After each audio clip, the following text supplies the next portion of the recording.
Hello everyone.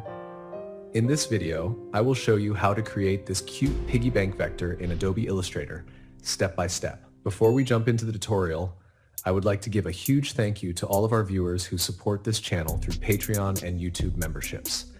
This channel exists because of your incredible support. If you'd like to support me as well, you can check out the links in the description to join my Patreon community.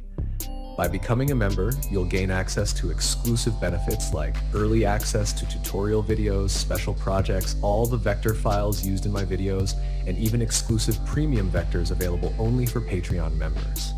Your support means the world to me and keeps this channel running.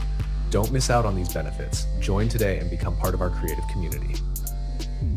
Now, if you watch this video carefully and follow along with the steps I demonstrate, you'll be able to create this beautiful piggy bank vector yourself.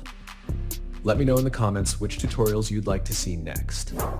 I always look forward to hearing your suggestions and creating content that fits your interests. Also, don't forget to check out the links in the description to join our Telegram, WhatsApp, and Discord groups where you can stay updated with all the latest news. Now let's dive into the tutorial.